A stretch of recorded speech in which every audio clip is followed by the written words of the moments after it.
Good day mga kareaksyon at magbibigay lang tayo ng reaksyon dito sa naging post ng 7012 News mga kababayan at sinasabi ni Antonio Trillanes mga kababayan na kapag in-expose niya ang katotohanan laban kay Vice Presidente Inday Sara Duterte ay bababa ang rating ni Bibi Sara.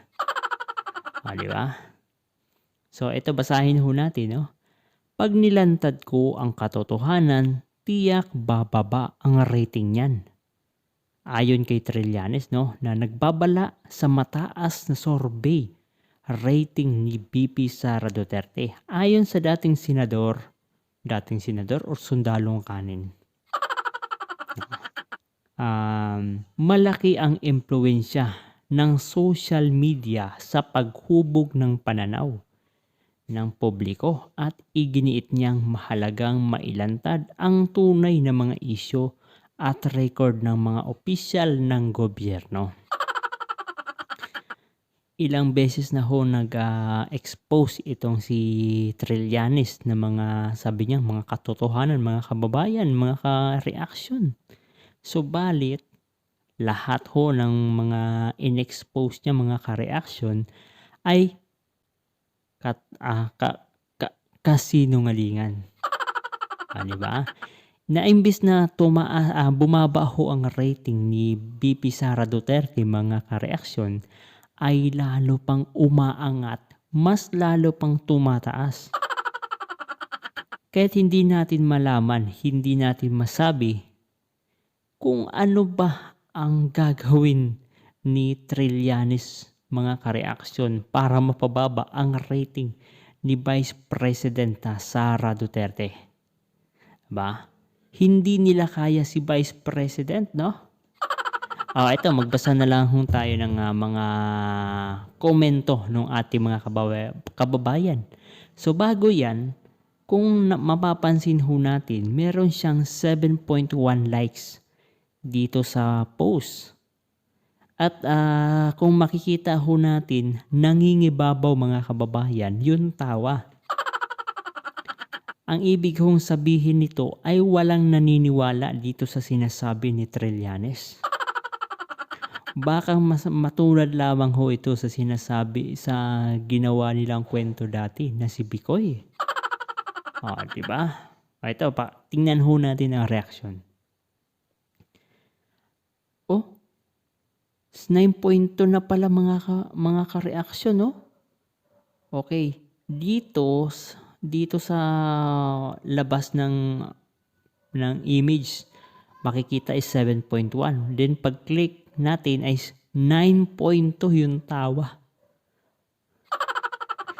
At umaabot po ng 294 ang likes.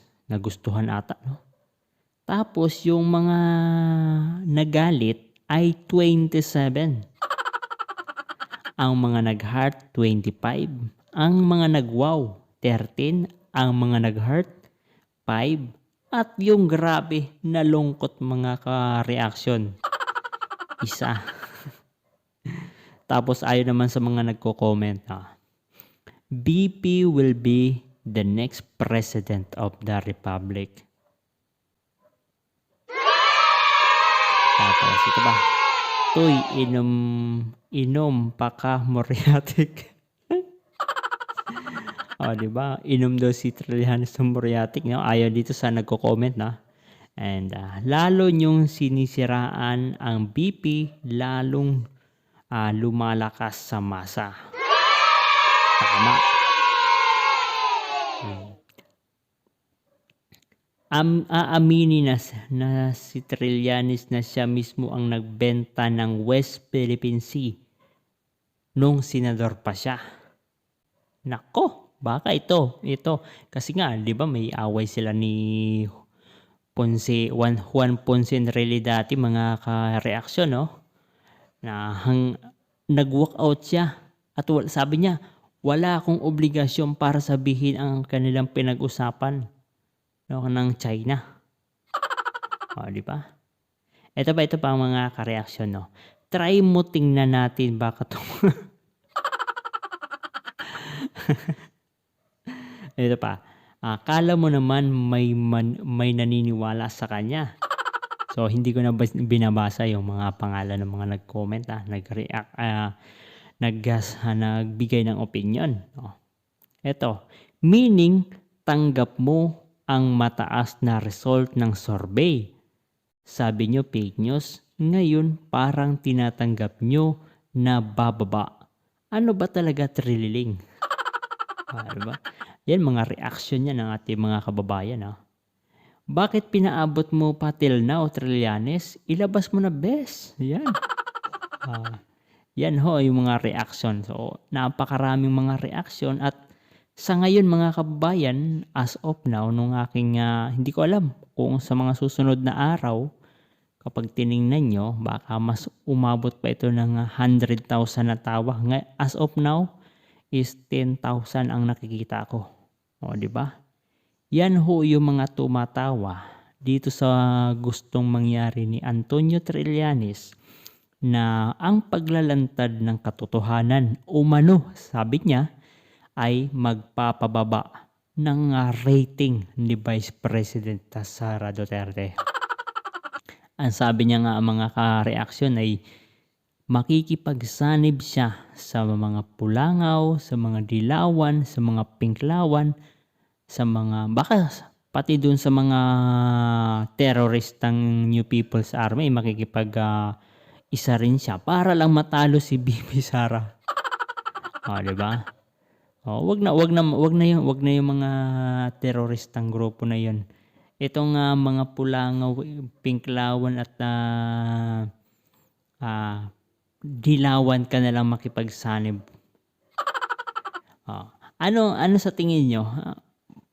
May katotohanan kaya ang ibubulgar kung meron man itong si Trillanes? Ano sa tingin nyo? May katotohanan kaya? Di ba? Ang grabe ho. Hindi ko ho ma-imagine. Sabi nga ng ating mga kababayan, mga ka-reaction ay kahit barangay captain daw ay hindi mananalo itong si Trillanes. Siguro swinerte lang ito noong time ni Aquino at nanalo ito na senador. At hindi na yan naulit, di ba? Hindi na nagtiwala ang ating mga kababayan dahil doon sa sinasabi ni yung namatay si Ponce Enrile na ito si Trillanes ang naging negotiator, yung back channel itong si Trillanes. Kaya yung patungkol sa West Philippine Sea, dapat ho ang tanungin natin si Trillanes. Dahil hanggang ngayon ay hindi niya ipinapaliwanag dahil sabi niya hindi ako obligadong ipaliwanag ang kanilang pinag-usapan ng China. So yun lamang mga ka-reaksyon at ano ang masasabi nyo dito?